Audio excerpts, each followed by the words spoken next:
તો દર પૂનમે એક નિયમ બનાવો કે માને નિવેદ કરવાનું ધરાવવાનું, અને બધા પરિવારના ભલે 4 સભ્યો હોય કે 2 હોય કે તમે એકલા મોનવા વાળા હોય તો એનો નિવેદ કરીને આરતી ઉતારો. બહુ હાલું લાગશે માને, બહુ હાલું લાગશે, તમે પ્રિય બની જશો એના. અને આ બધું કર્યા વગર કશું નહીં થાય, એમને એમ નહીં મળવાનો આશીર્વાદ. ભૂલી જજો હો, આશા ના રાખતા અહીં કે જાદુ મંતર નહીં, આ બધું કરવું પડશે તારે થાય. મારી વસ્તી આ બધું જાળવ્યું છે ને તારે આવી માતા બોલું. થોડું તો જાળવી રાખો, થોડું તો કરી જો, અનુભવ થઈ જશે કે માતાનો વાલ ને પ્રેમ ને એનું સુખ આલેલું ચેવું હોય છે. હજુ અનુભવ નહીં, ગોડાઓ અનુભવ નહીં, વિચાર કરો ને વસ્તુ હાજર કરે ને માતા કહેવાય. એના પ્રાર્થના કરવાની ના આવે, ખાલી વિચાર આવે ને મનમાં મારા ખાવું છે તો એ જ વસ્તુ તમને લાઈન કોકને નિમિત્ત બનાવીને ખવડાવ. લે દીકરા તું વિચારતો તો મારે આઈસ્ક્રીમ ખાવો છે, કે લે આઈસ્ક્રીમ. અને અનુભવ થયા હશે જેટલા નહીં. વિચાર આવે મારા હારું હોટલમાં જ ખાવું, પૈસા નહીં, ખાલી મનથી વિચાર કરી છે થોડો જીવ બારણ કરવા તો હોટલમાં ખાવાની ઈચ્છા, પણ પૈસા નહીં. આપે રૂપે કોઈ મિત્રનો તમારો ફોન આવ્યો કે લે હેડ ખાધું, તો કે ના નહીં ખાધું, લે હેડતા આપણે હોટલમાં જમવા. તો તમારે એવું નહીં વિચારવાનું કે મિત્ર લઈ જાય, ના હું મેલડી માતા આવું, લે હેડ ખવડાવું. તો આટલું સુધી સંભાળ રાખું, પછી બીજી ચો વાત રહી કહો. ચોક રોડ ઉપર જતા હોય પેટ્રોલ કદાચ પતી ગયું, તમને ખબર ના હોય, મન લાગે કે હારો બહુ તાપ છે, દીકરો બહુ હેડ છે, જો અત્યારે પતી ગયું તો તમને ખબર ના હોય, નું ધક્કો મારી આલું પેટ્રોલ પંપ ઊંધી. આવી સંભાળ રાખે માં. તો વિચારો આવો પ્રેમ કરતી થઈ જાય તો તમે ભૂલો. તમને એવું લાગે કે દુનિયા લૂંટાઈ જતી લૂંટાઈ જવા દે, દુનિયા છોડી દેવા દે. કાકા કુટુંબ નહીં હોય, મોમા મોહાર નહીં હોય, મારો પરિવારે કદાચ મને સાથ નહીં આલે, પણ મારી માં જ મારી જોડે છે. અને એ છે તો પરિવારે છે, કુટુંબ છે, સમાજ છે, દુનિયા છે. આજ હું માતા છું, તારે મારી વસ્તીનું આજે દુનિયા થાય છે ને. હું માતા ના હોત તો આજ મારી વસ્તી રખડતી હોત રોડ ઉપર, એમનો કોઈ ચાનોય ભાવ ના પૂછે. આજ આવો આવો ને આવકારા મળે તો કોના મળે છે? મારા મેલડીના નામ ના મળે છે ને. એવી રીતે તમારી માં જો તમારી જોડે પક્ષમાં રહી જાય ને તો ભલે મનથી એવું રાખવાનું કે આ એક કઈ મારા નહીં, મારી માં જ મારી છે. ભલે સંબંધ બધા જો રાખવાના, એવું નહીં તો છોડ દેવાના બધા, પણ દુઃખ પડશે ને ત્યારે કોઈ તમારી દુઃખની કદર કરવા વાળું હોતું છેલ્લે બધા સાથ છોડી દેશે ને. છોડી દીધા એટલે તો આયા છે માથે પડવા કે માં જગત ફર્યા આવતો માં તારો આધાર, માં અમે નોધારા બની ગયા છે, માં અમારું કોઈ નહીં, એટલે કોઈ નહીં તો એટલે તો આયા છો. જો હમણાં બધા હોત તો ના આવત. એટલે માતા જેને લાવવાની હોય ને એને સમીપ લાવવાની કોશિશ કરતી હોય ને જે માતા, એના શું કરે, પેલા એવા દુઃખ પડે ને કે ધીરે ધીરે દુઃખમાં બધા સાથ છોડ દે. એ માણસ એકલો પડી જાય ને એને અનુભવ એવો થવા લાગે કે હું એકલો થઈ ગયો, કે મારું કોઈ વાત સમજવા તૈયાર, મારી કોઈ વાત સાંભળવા તૈયાર, આ મારી વેદના, હું મારું આ દુઃખ કોને કહું? કોકને કહું તો મારો મજાક ઉડાડે, કોકને કહું તો દુઃખની કોઈ કદર નહીં કરતું, કહું તો કોને કહું? તારે ભગવાન માતાજી હોભરે કે બસ કોઈ માતાજી ભગવાન મારી વાત હોભરે અને મારું આ દુઃખ કદાચ હોભરી લે અને આ પ્રાર્થના હોભરી લે તો સારું છે, નકર હવે મારું કોઈ નહીં.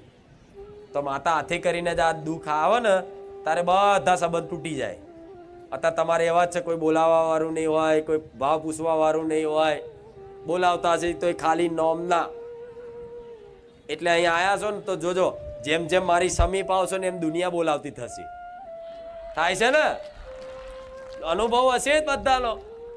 જેમ જેમ મારા સમીપ આવતા જશો ભાવથી, ભક્તિથી, જેમ જેમ મારા રંગમાં, ભક્તિના રંગમાં રંગાતા જશો ને એમ દુનિયા રોમ રોમ કહેતી થશે, દુનિયા આવકાર આલતી થશે, દુનિયા મોન આલતી થશે, દુનિયા કંઈક પૂછતી થશે. જે વ્યક્તિ નતા બોલાવતા એ બોલાવતા થઈ જતા હશે. આ કૃપા છે. પણ એ વાલ કોણ કરે? હું કરું છું. આ તમે મારા દીકરાને કેટલા વાલ કરો ને, એ એમ કે મારે આ ખાવું છે તો કાલ ઢગલો થઈ જાય, થઈ જાય ને, વિચાર કાલ આવું છે, ખાલી બોલી દે ને તો ઢગલો થઈ જાય ને. તમે જેટલો વાલ કરો છો ને તો એ તમને પ્રિય લાગે છે ને, તો કેમ લાગે? હું મેરડી છું એટલે, અને મારા દીકરાને વાલ અપાવું છું, જે માન સન્માન લાવું છું, જે બી એને સુખ અપાવું છું, એ તમને નિમિત્ત રાખીને મારા દીકરાને રાજી રાખવા હું જ હલાવું છું. સમજ્યા? એટલે માં દરેક વસ્તુનું ધ્યાન રાખશે. એટલે બસ દરેક રોજના પ્રવચનમાં મારી વાત નવી નવી હોય છે. અને કંઈક એવું છે કે માં હજુ એમને અમારી કુળદેવીની ખબર, તો ધીરજ રાખજો. તમે કુળદેવી નથી જાણતા, પણ તમારી કુળદેવી તમને જાણે છે કે આ મારી વસ્તી છે. ભલે એનું નામ નથી ખબર કે મહાકાળી કે આશાપુરા કે બહુચર કે ચામુંડ કે હરસિદ્ધિ કે હિંગળાજ કે શક્તિ કે ખોડિયાર, તમને ખબર નથી કે મારી કુળદેવી કયા સ્વરૂપની દેવી છે, એનું નામ શું છે, તો નામથી કોઈ મતલબ રાખવાની જરૂર નથી. અત્યારે તમે નથી જાણતા તો કુળદેવી તરીકે આંધળો દીવો કરો. જે મારી કુળદેવી હોય આદ્ય શક્તિ મોનીન કરો.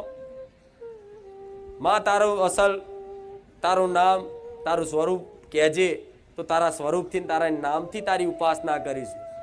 પણ માં અત્યારે તો હું તને જાણતો નહીં એટલે માં કરીને પોકારું છું. અને ક્યારેય તમે પોતાની માને નામથી બોલાવો છો? ક્યારેય તમે તમારી મમ્મીને નામથી કોઈ એની મમ્મીને બોલાવી? એની માને ક્યારેય કોઈ દીકરા એના નામથી બોલાવી? એ મમ્મી જ કહે છે. તો તમે એને મમ્મી કહો, મને માતાને મમ્મી કહો. મારા નામની શું મતલબ છે? આ શું ખોટું? ભલે ને ભાઈ એ ચામુંડા હોય કે બહુચર હોય કે હરસિદ્ધિ હોય, બધી એક જ છે ને. ભલે નહીં જોડતા તો બહુ વિચલિત નહીં થવું, બહુ દુઃખી નહીં થવું. મને મારી કુળદેવીને ખબર, દીવો ચાલુ છે ને કુળદેવીનો, અને નીતિ નિયમ પાલન કરીને એના જે તે એની તકેદારી અને સંભાળ રાખો છો ટાઈમસર, તો બસ એ કુળદેવી તો ભાવ સ્વીકાર.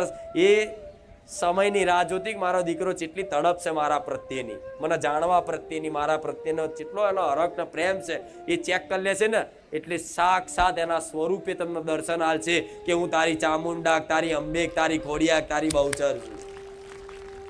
જેટલો હરખ થાય તમને. એટલે આવી કઈક પેઢી એવી છે કે જેને કુળદેવી નથી ખબર, તો અત્યારે જેને માનતા હોય એને કુળદેવી કરી માનો. કા પછી તમારે જાણવું હોય તો તમને એવું લાગતું હોય કે આ મારી કુળદેવી ની આના પહેલા કોઈ હશે તો એનો દીવો અલગથી કરો કે મારી કુળદેવી માતાજી. તો જો કદાચ મહાકાળી માતા હશે ને કદાચ કુળદેવી તમને લાગતું હોય કે મહાકાળી મારી નહીં, એના પહેલાય કોઈ કુળદેવી હોવી જોઈએ, તો કુળદેવીને કરો. અને કદાચ મહાકાળી જ હોય તો હું સપનામાં કહી દે તારી જ મહાકાળી છે. પણ તમારા મનમાં જે સંદેશ છે, શંકા છે, બધી કાઢ નાખી. બરોબર? કેટલા લોકો કુળદેવીનો નિયમ ટાઈમસર દીવાબત્તી કરે છે?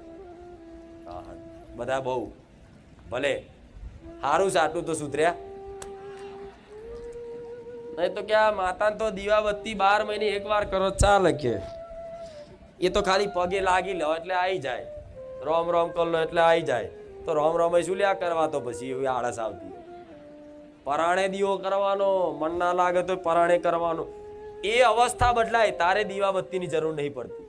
ગયા રવિવાર કીધું હતું ને પ્રવચન, એ અવસ્થા હોય, એક ભક્તિની એક અવસ્થા હોય. જેમ જેમ જેમ જેમ ભાવ ભક્તિ વધતી જાય ને એમ એમ અવસ્થા મનની બદલાતી જાય.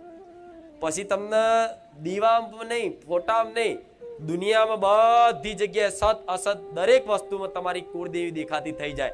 એવી દ્રષ્ટિ થાય ત્યારે તમારે દીવાબત્તીની જરૂર પડે. પણ અત્યારે ક્યાં માતા દેખાય બધી જગ્યાએ તમને? બોલો, હું તો કહીશ બધામાં મારો વાસ છે, બધામાં મારો વાસ. અને મારો મેલડીનો તો મારા ભાવિક ભક્તોમાં વિશેષ મારો એમના હૃદયમાં મારો વાસ છે. તમારા હૃદયમાં મારો મેલડીનો વિશેષ વાસ છે. જો તમારા હૃદયમાં હું મેલડી બેઠી હોય તો તમારી કોઈ સેવા કરે અર્થાત મારી સેવા કરી બરાબર.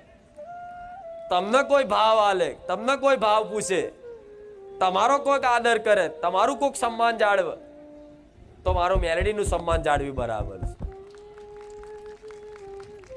હા શું ખોટું? તમને તમારી આત્માને કોઈક ઠેસ પહોંચાડે મારી મેલડીની ઠેસ પહોંચે. તમે દુઃખી થાતું મેલડી દુઃખી થવું. કેમ? તમારા હૃદયમાં વાસ છે મારો. એટલે બસ વધારતો હું તો નોન સ્ટોપ માતા છું